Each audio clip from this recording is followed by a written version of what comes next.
हाय, आपके साथ मैं हूँ Surabhi Sharma. India TV YouTube channel subscribe करिए, बेल आइकन दबाएं। नमस्कार, आज की बात में आपका स्वागत है। संसद के मॉनसून सेशन को चलते हुए 10 दिन हो गए, लेकिन आज भी पार्लियामेंट नहीं चली। विपक्षी हंगामे के कारण दोनों सदनों की कार्रवाई आज भी बार बार रोकनी पड़ी। और जब इसके बाद भी विपक्ष का हंगामा जारी रहा तो आखिरकार लोकसभा और राज्यसभा दोनों दिन भर के लिए स्थगित कर दी गई। अब मुश्किल है कि सरकार दावा कर रही है कि विपक्ष के साथ सभी मुद्दों पर चर्चा करने को तैयार है, बहस करने को तैयार है। विरोधी दल कह रहे हैं कि वो भी सभी मुद्दों पर चर्चा करना चाहते हैं। सब चर्चा करने को तैयार हैं, फिर भी चर्चा क्यों नहीं होती, बहस क्यों नहीं होती, हंगामा क्यों होता है? सवाल बहुत सारे हैं। विपक्ष की राजनीति क्या है, रणनीति क्या है, सरकार क्या चाहती है? अब विरोधी दल मॉनसून सेशन के बचे हुए वक्त में सदन की कार्रवाई चलने देंगे या नहीं चलने देंगे? और अगर सदन की कार्रवाई नहीं चलेगी तो फिर सरकार क्या करेगी? विरोधी दलों का रुख तो साफ है। वो शोर मचाएंगे, पोस्टर लहराएंगे, नारे लगाएंगे। पिछले हफ्ते राज्यसभा में तृणमूल कांग्रेस के एमपीज ने पर्चे फाड़कर चेयरमैन की कुर्सी की तरफ फेंके थे।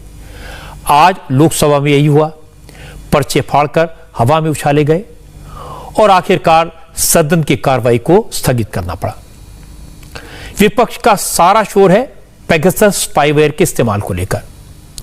विरोधी दल पेगासस को लेकर सरकार को घेरना चाहते हैं, लेकिन अब तक वो अलग अलग स्वरों में बात कर रहे हैं। कोई कहता है सरकार पार्लियामेंट में जवाब दे, कोई कहता है जेपीसी बनाई जाए, किसी की मांग है सुप्रीम कोर्ट के जज की निगरानी में जांच हो। बीजेपी का कहना है कि सरकार बहस के लिए तैयार है, लेकिन सिर्फ कही सुनी बातों के बेस पर जांच नहीं हो सकती, सबूत लाओ। आज विपक्ष को एकजुट करने की कोशिश हुई, कांग्रेस से इसमें लीड लेने की कोशिश की। पार्लियामेंट की कार्रवाई शुरू होने से पहले आज जॉइंट स्ट्रेटेजी बनाने के लिए विपक्षी दलों की मीटिंग हुई। राज्यसभा में विपक्ष के नेता मल्लिकार्जुन खड़गे के चेंबर में इस मीटिंग में Congress, Shiv Sena, NCP, Samajwadi party, RJD, Aam Aadmi party, CPM, CPI और नेशनल कॉन्फ्रेंस के नेता शामिल हुए। तृणमूल कांग्रेस के एमपीज इस मीटिंग में नहीं पहुंचे, हालांकि उन्हें इनवाइट किया गया था। बैठक में राहुल गांधी भी मौजूद थे, लेकिन मीटिंग की अध्यक्षता मल्लिकार्जुन खड़गे ने की। इस मीटिंग का असर सदन में दिखाई दिया। लोकसभा में जमकर हंगामा हुआ। विरोधी दलों के सांसदों ने चेयर की तरफ पेपर फेंके। क्वेश्चन आवर के दौरान सदन में पर्चे उड़ाए गए। विरोधी दलों के एमपीज नारे लगाते हुए वेल में पहुंच गए। विरोधी दलों की मीटिंग में भले ही तृणमूल कांग्रेस के नेताओं ने हिस्सा न लिया हो, लेकिन लोकसभा में हंगामा करने में ममता बनर्जी की पार्टी के नेता सबसे आगे थे। खेला होबे के उन्होंने खूब नारे लगाए। माननीय सदस्य। और जब सदन की कार्रवाई स्थगित हो गई तो विरोधी दलों के नेताओं ने राहुल गांधी की लीडरशिप में संसद भवन से विजय चौक तक प्रोटेस्ट मार्च किया। और इसके बाद राहुल गांधी, संजय राउत, रामगोपाल यादव, सुप्रिया सूले, मनोज झा, सारे नेताओं ने जो बातें कही उससे साफ हो गया कि मॉनसून सेशन के बचे हुए वक्त में पार्लियामेंट का माहौल बदलेगा नहीं, ऐसा ही रहेगा। राहुल गांधी सबसे पहले बोले और उन्होंने कहा कि सरकार से सिर्फ 2 सवाल पूछने हैं। पहला, सरकार बताए कि सरकार ने इजराइल से पेगासस सॉफ्टवेयर खरीदा या नहीं, और दूसरा, सरकार ने पेगासस के जरिए भारत के लोगों की जासूसी की या नहीं। हिंदुस्तान का पूरा ऑपोजिशन आज यहाँ खड़ा हुआ है, और हमें यहाँ आज क्यों आना पड़ा? क्योंकि जो हमारी आवाज है उसे पार्लियामेंट हाउस में दबाया जा रहा है। हमारा सिर्फ एक सवाल है, क्या हिंदुस्तान की सरकार ने पेगासस को खरीदा, हाँ या ना? क्या हिंदुस्तान की सरकार ने अपने लोगों पर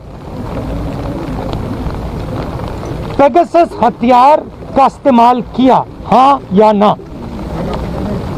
हम सिर्फ ये जानना चाहते हैं। मैं हिंदुस्तान के युवाओं से, जनता से पूछना चाहता हूं, आपके फोन के अंदर नरेंद्र मोदी जी ने एक हथियार डाला है। मेरे खिलाफ वो हथियार का प्रयोग किया गया, सुप्रीम कोर्ट के खिलाफ उस हथियार का प्रयोग किया गया, बाकी नेताओं के खिलाफ वो हथियार प्रयोग किया गया, प्रेस के लोगों के खिलाफ ये हथियार का प्रयोग किया गया, एक्टिविस्ट के खिलाफ इस हथियार का प्रयोग हुआ। तो सदन में बात क्यों नहीं होनी चाहिए? राहुल गांधी ने सवाल पूछा और खुद ही उसका जवाब भी दे दिया।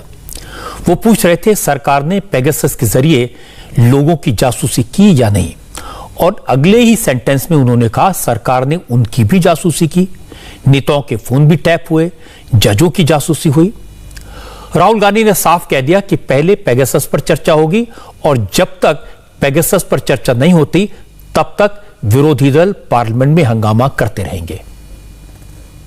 हमारे बारे में कहा जाता है कि हम पार्लियामेंट हाउस को डिस्टर्ब कर रहे हैं। हम पार्लियामेंट हाउस को डिस्टर्ब नहीं कर रहे हैं। हम सिर्फ हमारी जो जिम्मेदारी है उसे पूरा करना चाहते हैं। और मैं सिर्फ एक कांग्रेस पार्टी का नेता नहीं बोल रहा हूं, हर एक पार्टी का नेता आपको यह बताएगा कि हम सिर्फ अपनी जिम्मेदारी पूरा करना चाह रहे हैं। हम नरेंद्र मोदी जी से, अमित शाह से यह पूछ रहे हैं कि आपने इस हथियार का प्रयोग हिंदुस्तान के लोकतांत्रिक इंस्टीट्यूशंस के खिलाफ क्यों किया? देश की जनता को यह समझना होगा। अगर हमने अभी कह दिया कि हम पेगासस पे डिस्कशन नहीं करेंगे और हम किसी और चीज पे डिस्कशन करेंगे तो पेगासस खत्म हो जाएगा। पेगासस का उसके बाद कोई डिस्कशन नहीं हो सकता। मगर जो पेगासस का मामला है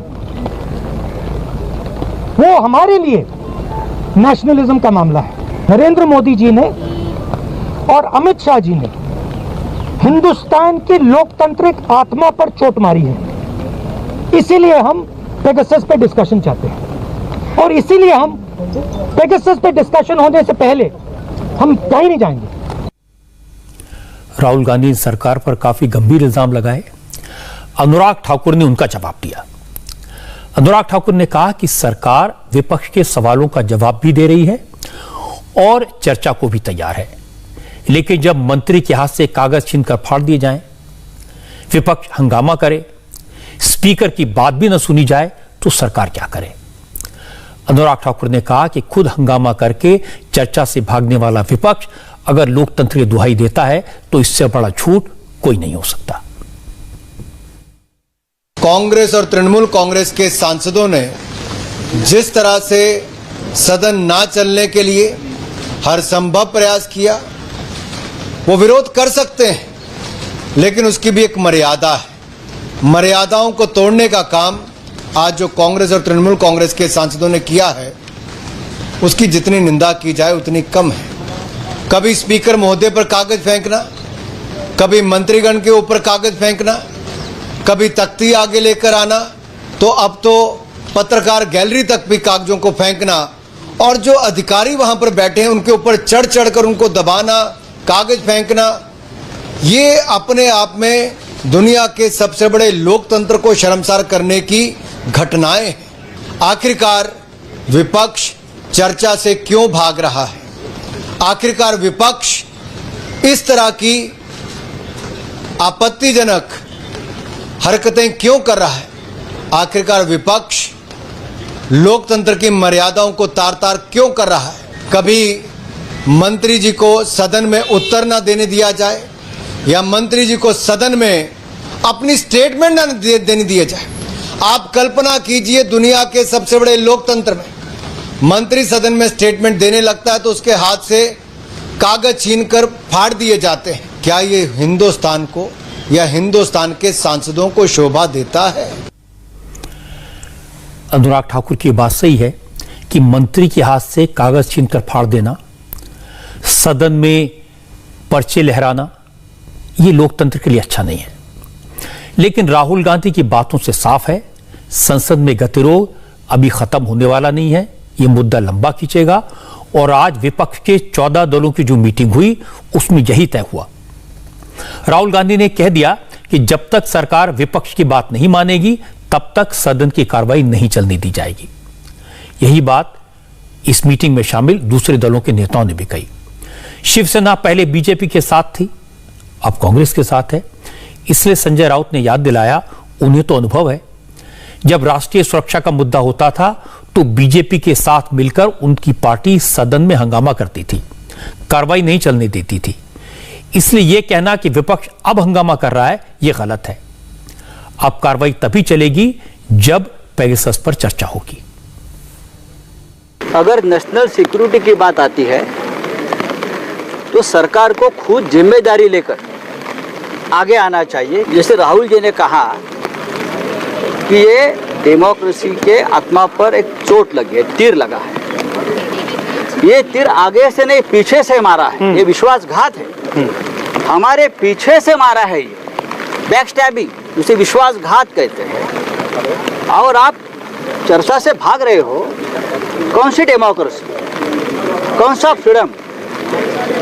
अगर आप सदन चलाना चाहते हैं तो हमसे अगर बात करना चाहते हो तो ये तरीका नहीं है। इस देश में इस प्रकार से पहले भी हुआ है सदन में, ये पहली बार नहीं हुआ है।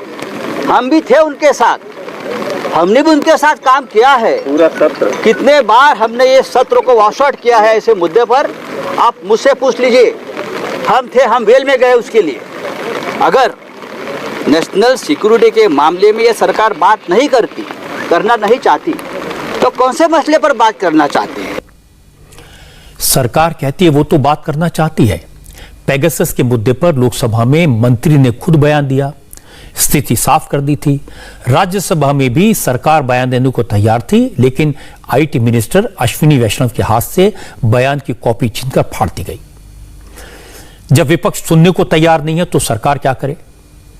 बीजेपी के तमाम नेता दावा करते हैं कि सरकार बहस के लिए तैयार है, लेकिन विपक्ष चर्चा से भाग रहा है।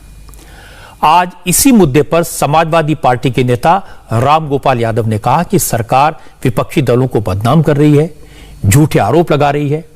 मंत्री का बयान चर्चा नहीं होता। पेगासस के इशू पर स्ट्रक्चर्ड डिबेट होनी चाहिए और उसके बाद ही सदन की कार्रवाई चलेगी।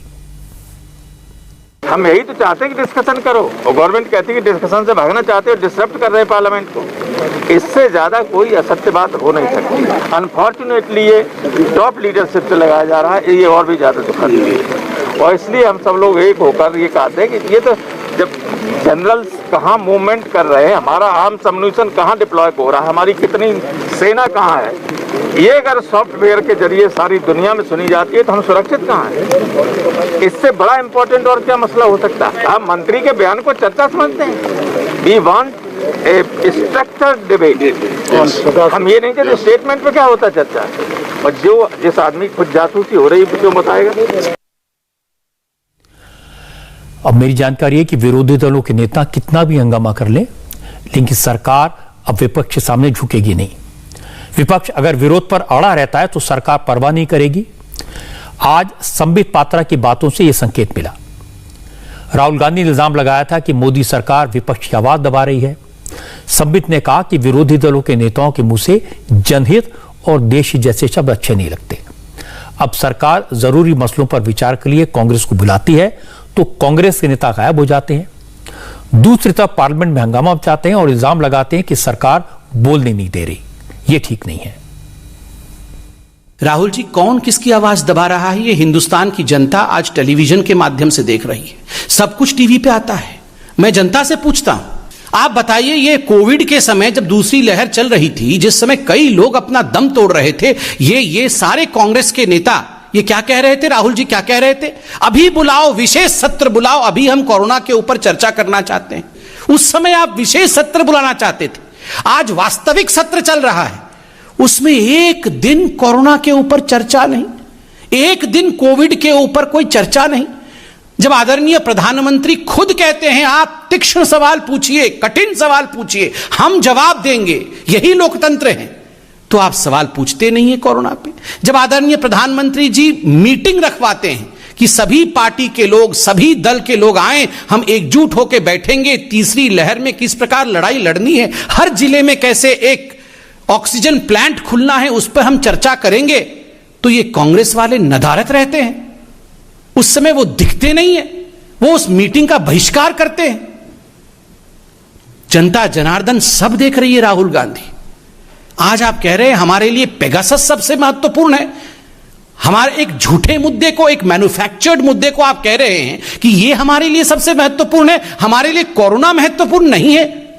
आप लोगों के जीवन के साथ खिलवाड़ कर रहे हैं। लोगों ने आपके कुछ सांसदों को चुना है और भेजा है, उन इलाकों के लोगों का जीवन भी महत्वपूर्ण है, उनके साथ खिलवाड़ करना उचित नहीं है, यह आपकी जिम्मेदारी नहीं है। आप जनता जनार्दन की आवाज को दबा रहे हैं पार्लियामेंट में।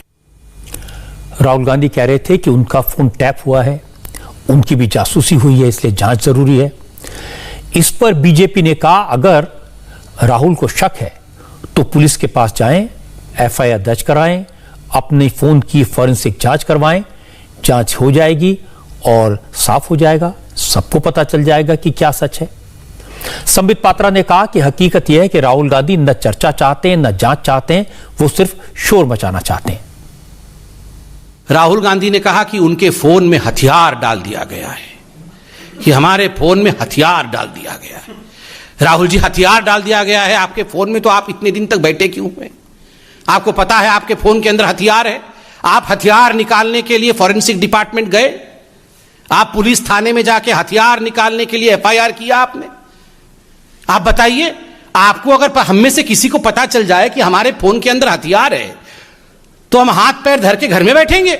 बिल्कुल नहीं, हम जाके हथियार निकालें। कोई हथियार नहीं है, जो चीज है नहीं उसका हथियार बना करके पार्लियामेंट को रोकना, एक नॉन एग्जिस्टेंट इशू को इशू बना करके किस प्रकार वो हथियार के रूप में काम करे ताकि ये लोग पार्लियामेंट से नदारत रहे, ताकि असली मुद्दों पर चर्चा ना हो, ताकि पार्लियामेंट स्टॉल हो जाए, यही इनका हथियार है।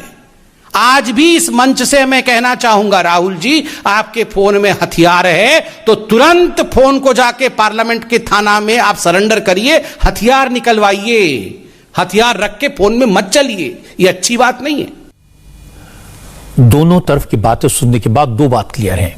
एक तो ये, न तो विपक्ष समझौता करेगा और न सरकार झुकेगी, मतलब सदन में हंगामा होता रहेगा। राज्यसभा में तो मंत्री के हाथ से पर्चा छीनकर फाड़ने वाले तृणमूल कांग्रेस के एमपी शांतनु सेन को पूरे सेशन के लिए सस्पेंड कर दिया गया था, लेकिन लोकसभा में पर्चे फाड़कर स्पीकर की चेयर की तरफ फेंकने वाले एमपी के खिलाफ ऐसा कोई एक्शन नहीं होगा। मेरी जानकारी है कि पहले बीजेपी के कुछ मेंबर स्पीकर से इन एमपी के खिलाफ एक्शन लेने की मांग करने के पक्ष में थे, लेकिन सीनियर नेताओं ने इसके लिए मना कर दिया। सरकार का मानना है कि इस तरह से किसी भी एक्शन से विरोधी दलों को बोलने का और मौका मिलेगा। अब विपक्ष हंगामा करे, नारेबाजी करे या पर्चे फाड़े, सरकार अपना काम भी नहीं रोकेगी। मॉनसून सेशन में जो बिल पास करवाने हैं, शोर शराबे के बीच से सही, बिना चर्चा के ही सही, बिल पास करवाए जाएंगे जिससे सरकार का काम न रुके। और दूसरी बात यह क्लियर है कि अब 13 अगस्त तक पार्लियामेंट में हंगामा भी होगा और सरकारी काम भी होगा, सिर्फ चर्चा नहीं होगी। और विपक्ष इसके लिए सरकार को जिम्मेदार ठहराएगा और सरकार कहेगी कि विरोधी दल चर्चा नहीं चाहते। एक और इंटरेस्टिंग बात यह है कि पेगासस को मुद्दा बनाकर विपक्ष एकजुटता का दावा कर रहा है और कांग्रेस इस मौके का इस्तेमाल राहुल गांधी को यूनाइटेड ऑपोजिशन के लीडर के तौर पर स्थापित करने में लगी है।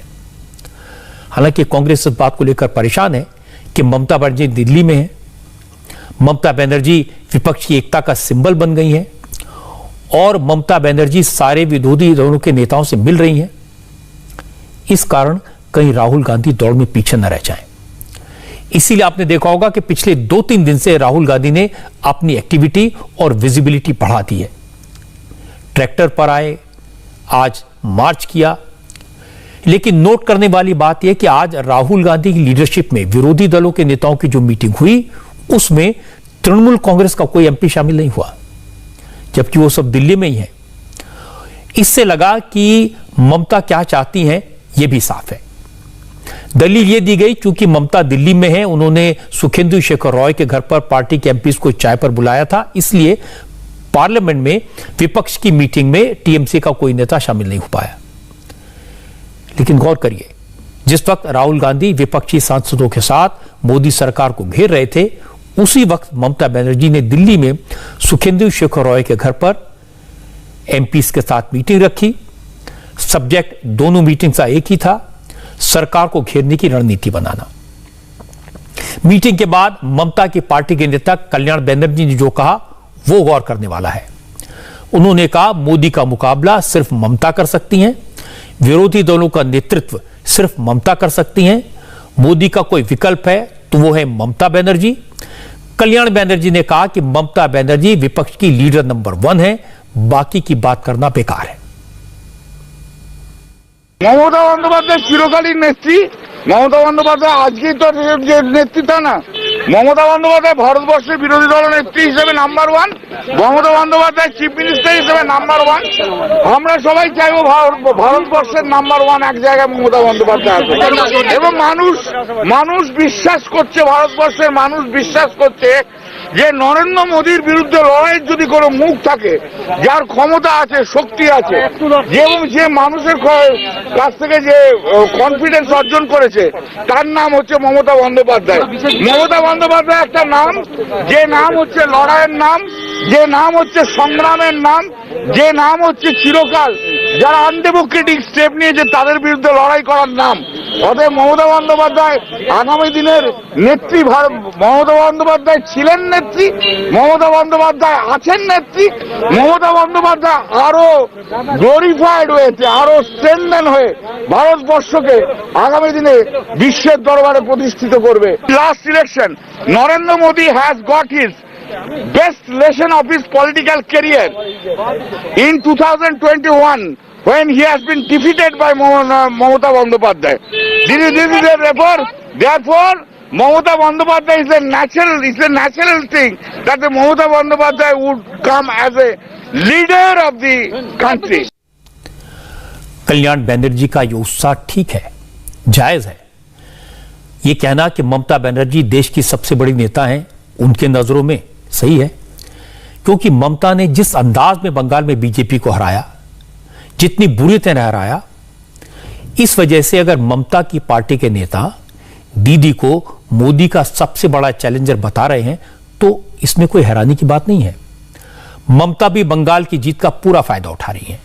बंगाल के चुनाव के नतीजों का इस्तेमाल वो मोदी के खिलाफ हवा बनाने में करना चाहती हैं।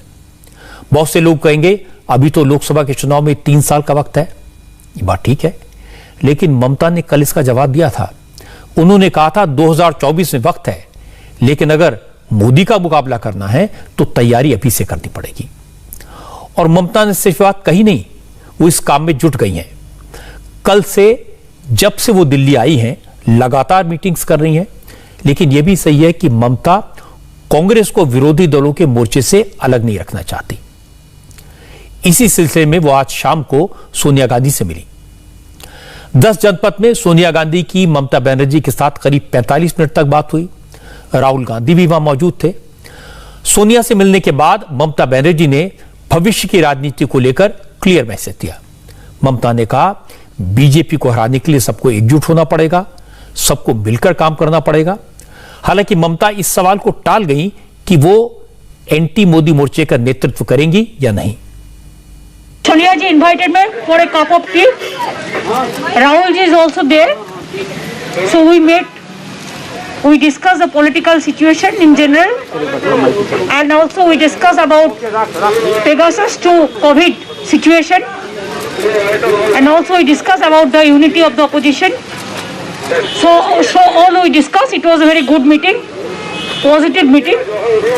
I think the positive result must come out in the next future. BJP को हराने के लिए सबको एक होना जरूरी है।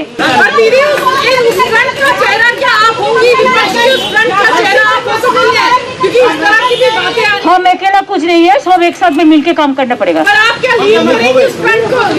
हम थोड़ा लीडर है, हम तो कैडर है, हम तो रोड का, हम तो स्ट्रीट का आदमी है।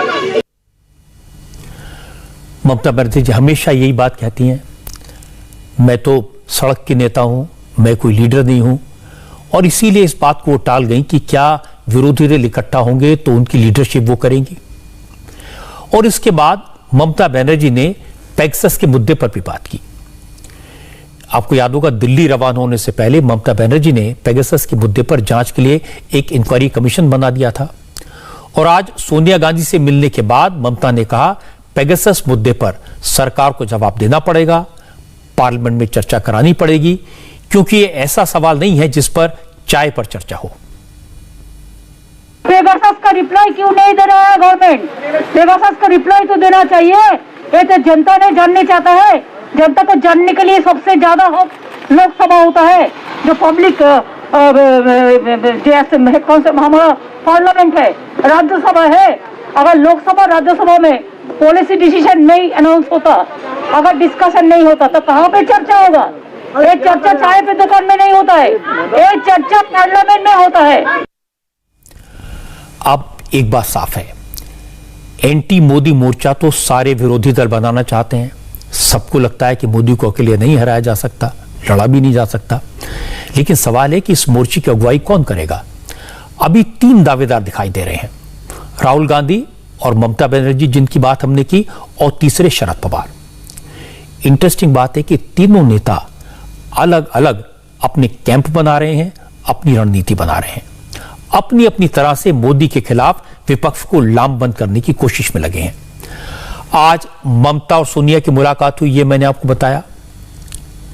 राहुल गांधी विरोधी दलों के नेताओं को लेकर विजय चौक तक चल के गए, ये दिखाया।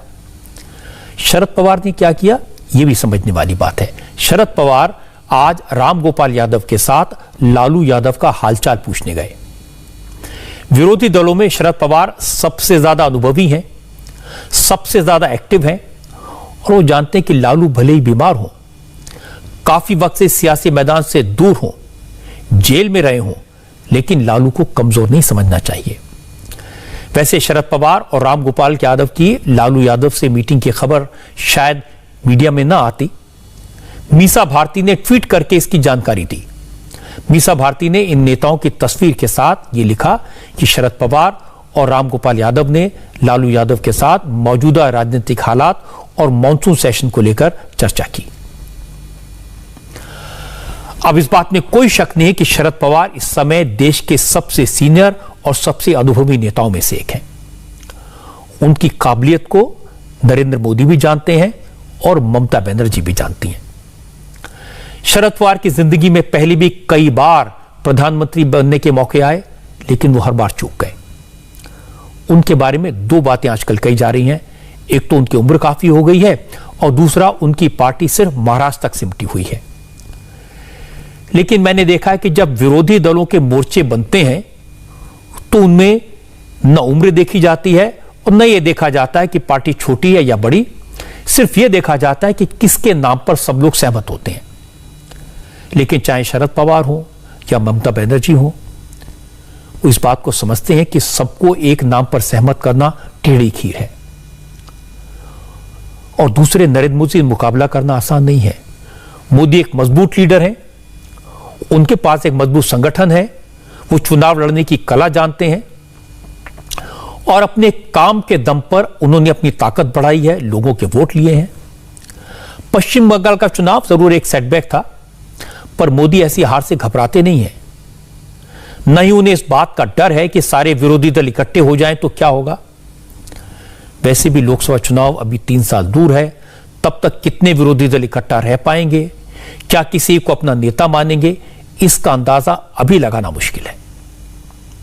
सारे विरोधी दल राष्ट्रीय सुरक्षा, देश की एकता, अखंडता की बड़ी बड़ी बातें कर रहे हैं, लेकिन किसी ने उस मुद्दे पर बात नहीं की जो सचमुच इंटरनल सिक्योरिटी और एकता के लिए बड़ा चैलेंज है।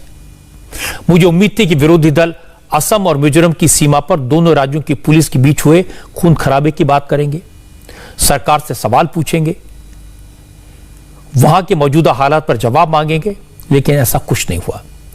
राजनीतिक दलों ने भले इस मामले को तवज्जो न दी हो, लेकिन हमारी नजर असम और मिजोरम के बॉर्डर पर है।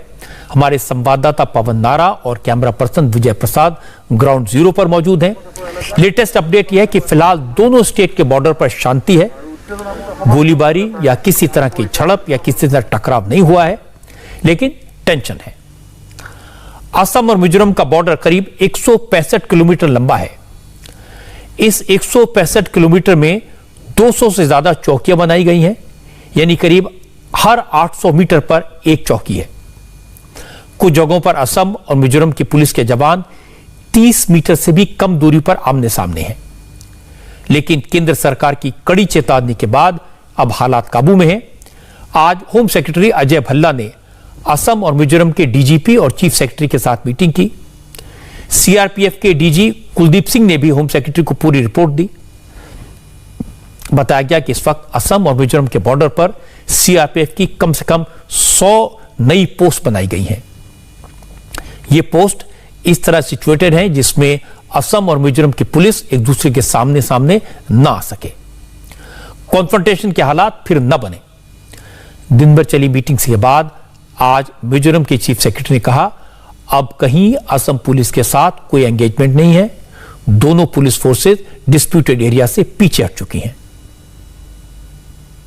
देर सर बातचीत हुई कुछ तो the whole day yes sir अभी सिचुएशन आप लोग मतलब पीसफुल है या पीसफुल है और आप लोग मतलब कोशिश करेंगे कि peaceful yes we always try to maintain peace there is no point in indulging in violence we need to keep peace otherwise it does not help anybody photo sir पूरी तरह से एकदम हट गए या they are being withdrawn that from the disputed area. वहाँ भी paramilitary force diploid है। हाँ। अच्छी बात है कि असम और मिजोरम के बीच शांति है, हालात काबू में है, लेकिन 2 दिन पहले जो हुआ उसके निशान लंबे वक्त तक रहेंगे। जो घाव हुए हैं उन्हें भरने में बहुत वक्त लगेगा। आज हमारे संवाददाता पवन नारा सिलचर के उस हॉस्पिटल में गए जहां असम पुलिस के वो घायल जवान भर्ती हैं जो अपने ही लोगों की गोलियों का निशाना बन गए, जिन्हें असम मिजोरम बॉर्डर पर मशीन गन से अचानक हुई फायरिंग का सामना करना पड़ा। पवन को रामजीत सिंह चौहान नाम के जवान मिले, उनके सीने में गोली लगी थी। गोली ऐसी जगह धंसी है कि ऑपरेशन करना खतरनाक हो सकता है, इसलिए डॉक्टर्स सही वक्त का इंतजार कर रहे हैं। गोली अभी भी रामजीत सिंह चौहान के सीने में धंसी है, लेकिन उन्हें दर्द इस बात का है कि यह गोली किसी दुश्मन ने नहीं मारी, उनके अपने भाई ने चलाई, मिजोरम पुलिस के जवानों ने चलाई।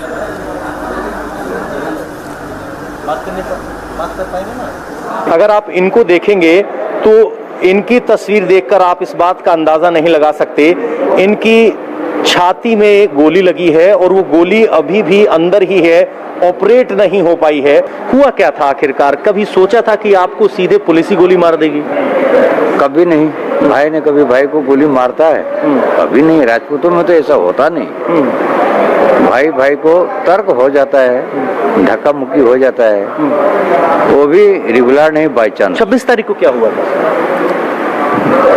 वो मिजो पुलिस ने हमारे असम में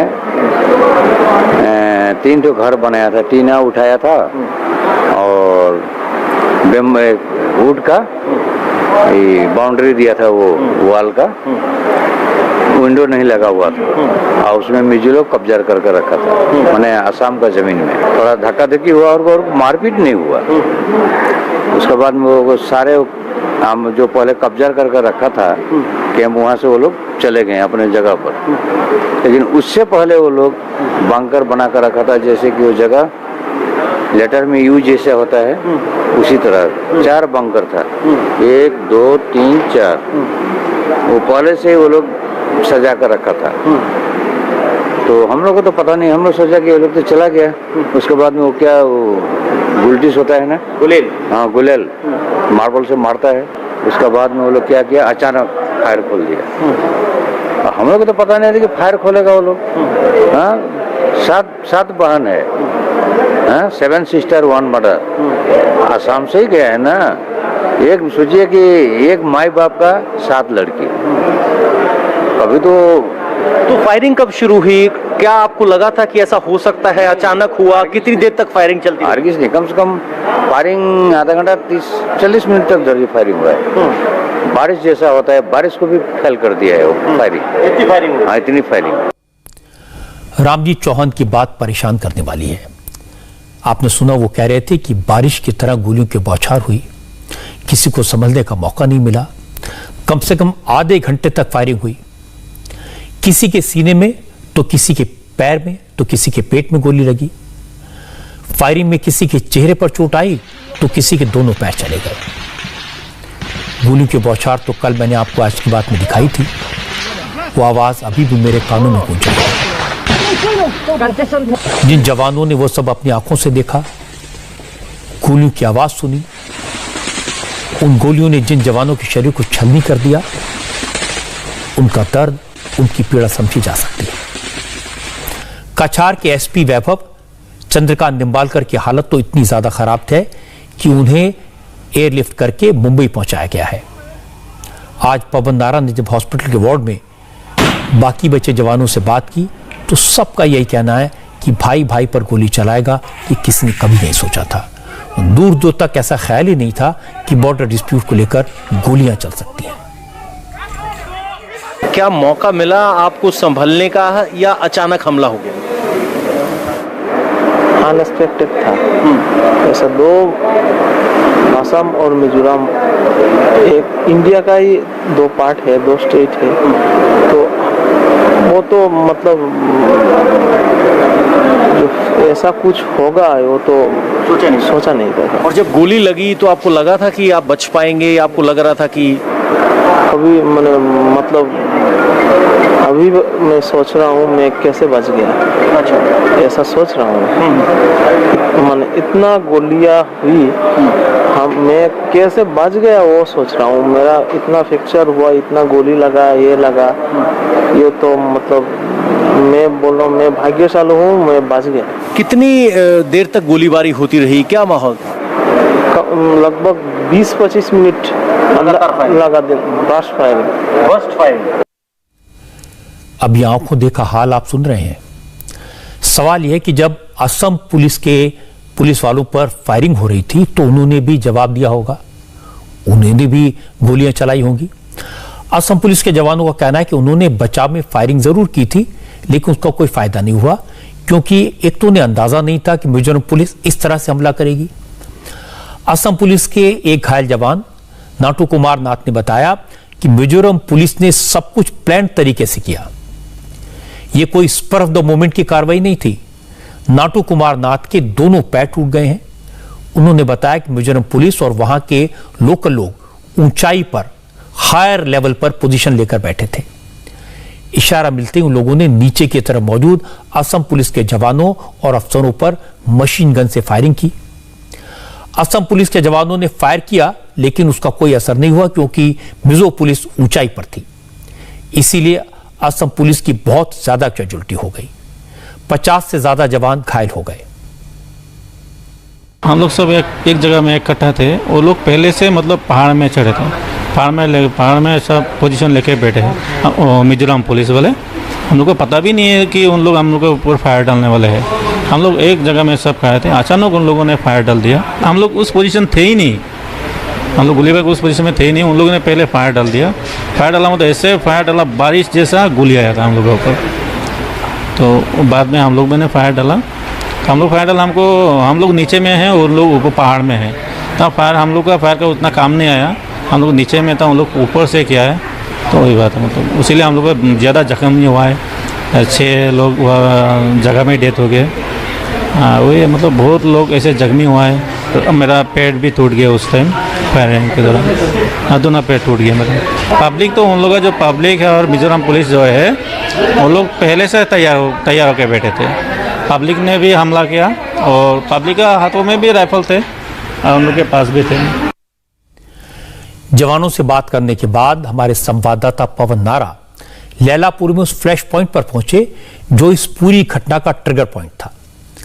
पवन ने बताया कि फॉरेस्ट एरिया में एनक्रोचमेंट को रोकने के लिए असम सरकार एक रोड बना रही थी, लेकिन इस रोड के विरोध में मिजोरम की पुलिस ने रास्ते में अपना कैंप लगा दिया, रोड बनने से रोक दिया और कुछ मकान भी खड़े कर दिए। यह सब कुछ 13 जुलाई से शुरू हुआ। पहले बात होती रही, कई राउंड बात हुई, लेकिन जब कोई सॉल्यूशन नहीं निकला तो फिर 26 जुलाई को असम पुलिस के जवान और अफसर मौके पर पहुंच गए। पुलिस पोस्ट को खाली करवाया। इसके बाद मिजोरम पुलिस ने फायरिंग की। इस वक्त हम मिजोरम और असम के बॉर्डर पर हैं। फ्लैश पॉइंट है, यहां से आगे ये सड़क नहीं है। आप ये देखेंगे, ये पोस्ट आप देख रहे हैं, ये असम पुलिस की है और सामने अगर आप देखेंगे तो सामने आपको मिजोरम पुलिस की पोस्ट दिखाई देगी। आमने सामने दोनों तरफ यहाँ फोर्सेस हैं और ये सड़क जो बनाई जा रही थी इसके काम को रोका गया है और यहीं से विवाद बढ़ना शुरू हुआ था। यहाँ एक नदी जाती है, इसके ऊपर एक रोड के बाद पुल बनना था, लेकिन अब तनाव है। इस वक्त हम असम में खड़े हैं और सामने अगर आप देखेंगे तो वो पोस्ट है, वो मिजोरम की पोस्ट है। मिजोरम और असम आमने सामने फोर्सेस खड़े हैं।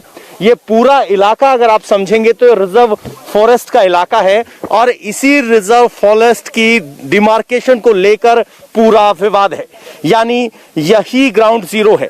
हिंसा यहां से दूसरे वाले रोड पर हुई जो हाईवे कनेक्ट करता है असम और मिजोरम को, लेकिन असली समस्या की जड़ यही है। कोशिश ये थी कि ये रास्ता यहां से बनाते हुए एक ब्रिज को कनेक्ट करते हुए उस तरफ रास्ता बनाया जाए, जिस पर मिजोरम की तरफ से विवाद था और ये स्थिति पैदा हुई। और यहाँ की ग्राउंड रियलिटी ये है कि अब बॉर्डर इशू जो है वो सॉर्टेड नहीं है और यहाँ अब रास्ता बनाने की कोशिशें फिलहाल रोक दी गई हैं। चूंकि कछार के एसपी का मुंबई में इलाज चल रहा है, इसलिए हैलाकांडी जिले के एसपी को कछार में ट्रांसफर किया गया है। असम पुलिस इस डिस्प्यूटेड इलाके में पीछे हटी है, लेकिन अब भी अलर्ट मोड पर है। कछार के एसपी ने कहा कि सिचुएशन लगातार मॉनिटर की जा रही है। असम के लोगों को डरने की जरूरत नहीं है, पुलिस उनकी पूरी हिफाजत करेगी। इस वक्त सीमा पर स्थिति क्या है, किस तरह से आप उसको कैटेगराइज कर रहे हैं? नॉर्मलाइज हो रही है या अभी भी तनाव है? सिचुएशन ऐसी है कि अभी करंटली बॉर्डर पे एमएचए की डायरेक्शन के हिसाब से सीआरपीएफ तैनात है। असम मिजोरम साइड में रिस्पेक्टिव फोर्सेस तैनात हैं। सिचुएशन टेंस है बट अंडर कंट्रोल है। बहुत से लोग जो इनमें खौफ था, बहुत से ऐसे परिवार हैं जो बॉर्डर के इलाके छोड़ के वापस आ गए हैं, उनके लिए क्या किया जा रहा है ताकि वो कॉन्फिडेंस रीबिल्ड किया जा सके? उनके लिए असम पुलिस तैनात है। We are here to provide security to every citizen of Assam. तो उनके लिए मेरी यही अपील है कि उनको किसी भी तरह का भय खाने की जरूरत नहीं है। उनकी सेफ्टी, उनकी सिक्योरिटी के लिए असम पुलिस। मैं इस बात की तारीफ करूंगा कि असम के पुलिस अफसर बड़े संयम से बात कर रहे हैं। जो जवान घायल हुए वो भी बड़ी अच्छी बातें कह रहे हैं, कोई भी भड़काने वाली बातें नहीं कह रहा। लेकिन आज मिजोरम के आईजी की बात सुनकर थोड़ी हैरानी हुई। मिजोरम के आईजीपी ने कहा, हां, मिजोरम की पुलिस के मशीन गन का इस्तेमाल किया गया, मशीन गन से फायरिंग की गई, लेकिन पहले गोली मिजोरम पुलिस ने नहीं चलाई।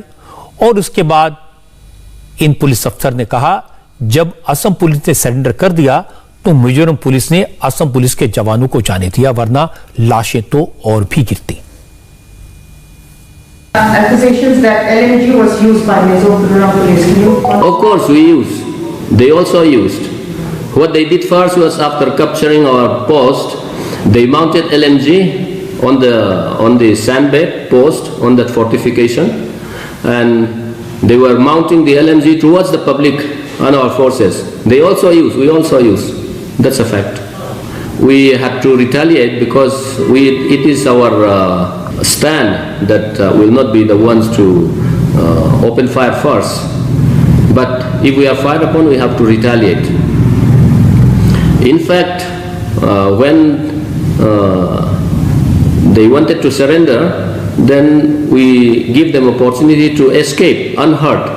Otherwise, many more could have died. They were defenseless when they had given up. Mizoram के आईजीपी की बात सुनकर थोड़ी हैरानी होती है। मुझे तो लगता है इस तरह के पुलिस अफसरों के खिलाफ कार्रवाई होनी चाहिए, क्योंकि अफसरों की यह जिम्मेदारी होती है कि जब माहौल गर्म हो, टेंशन हो, तो उसे शांत करने की कोशिश की जाए। जब हालात खराब हो तो हालात को काबू में करने की कोशिश होनी चाहिए, शांति बनाने की कोशिश होनी चाहिए। लेकिन मिजोरम के आईजीपी साहब तो ऐसे सीना चौड़ा करके बोल रहे हैं जैसे असम पुलिस के जवान कोई विदेशी आक्रमणकारी हो, जैसे असम पुलिस के जवानों से सरेंडर करवाकर उन्होंने कोई बहुत बड़ा तीर मारा हो। मुझे लगता है इस तरह के बयान असम के लोगों के घावों पर नमक छिड़कने जैसा है।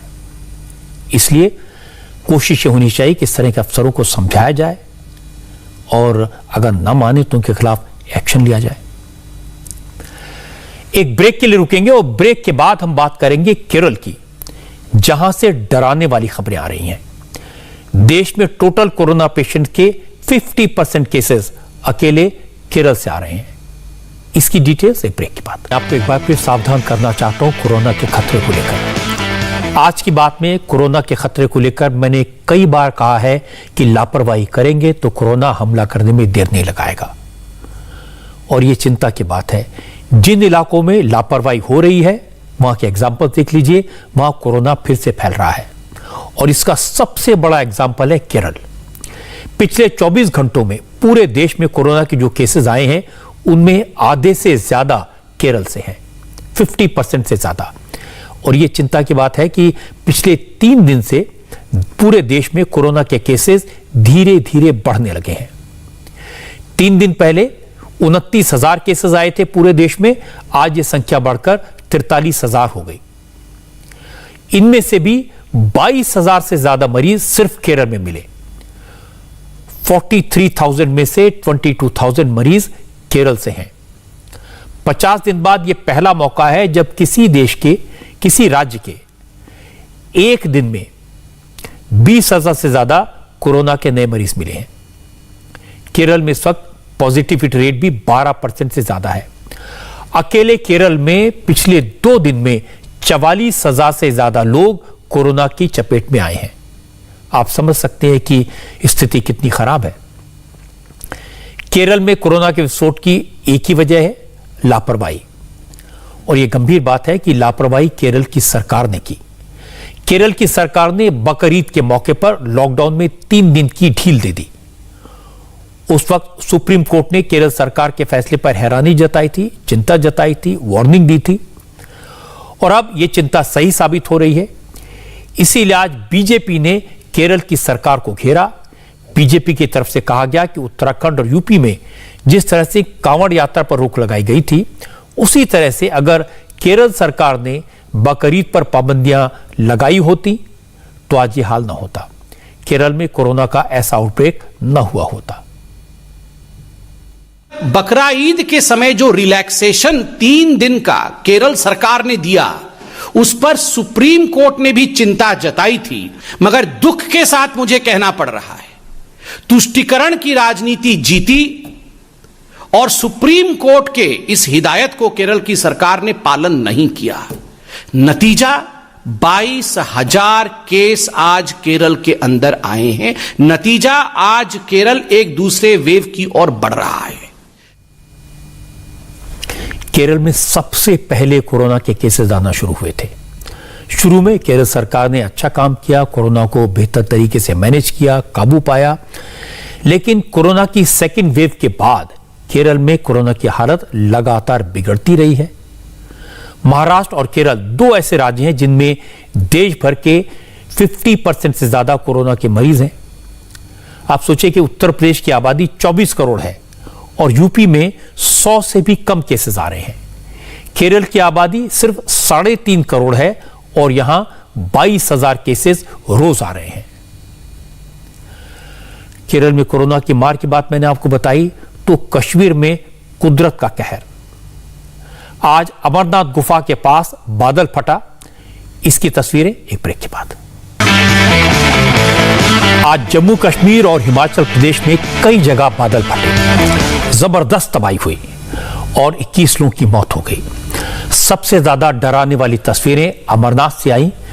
आज अमरनाथ की पवित्र गुफा के पास बादल फटा और इसके कारण सिंधु नदी का वाटर लेवल अचानक बढ़ गया। चूंकि वीरान इलाका था इसलिए किसी की जान नहीं गई, लेकिन सिक्योरिटी फोर्सेस के 2 कैंप पानी की चपेट में आकर तबाह हो गए। चूंकि अमरनाथ यात्रा रद्द कर दी गई है इसलिए ये कैंप खाली थे, बादल फटने से नदी का वाटर लेवल बढ़ा, कश्मीर के कई इलाकों में खतरा पैदा हो गया। इसीलिए लोगों को सुरक्षित जगहों पर जाने को कहा गया है और मौके पर एनडीआरएफ की टीमें भेजी गई हैं। इसी तरह जम्मू के किश्तवाड़ में क्लाउड बस्ट हुआ, इसकी वजह से 7 लोगों की मौत हो गई जबकि 17 घायल हो गए। बादल फटने से आई फ्लैश फ्लड में 6 मकान और एक राशन डिपो बह गया। पुलिस, एसडीआरएफ और आर्मी की team relief and rescue operation में लगी हुई है। 14 लोग अभी लापता हैं। जिस जगह फ्लैश फ्लड आया वहां तक जाना काफी मुश्किल है। करीब 3 किलोमीटर पैदल चलकर हादसे की जगह पर पहुंचा जा सकता है। इलाके में मौसम अभी भी खराब है, जिसकी वजह से हेलीकॉप्टर के जरिए रेस्क्यू मुमकिन नहीं हो पा रहा। करगिल में भी 2 जगह क्लाउड बस्ट की घटनाएं हुई, जिसकी वजह से एक मिनी पावर प्रोजेक्ट और 1 दर्जन से ज्यादा घरों को नुकसान पहुंचा है। मौसम विभाग के मुताबिक जम्मू में 30 जुलाई तक भारी बारिश हो सकती है। नदी के किनारे जो लोग रहते हैं उन्हें अलर्ट रहने को कहा गया है। हाय, आई एम सुरभि शर्मा। खबरों से अपडेट रहने के लिए India TV YouTube channel subscribe करिए, साथ में बेल आइकन जरूर दबाएं। जुड़े रहें इंडिया टीवी के साथ।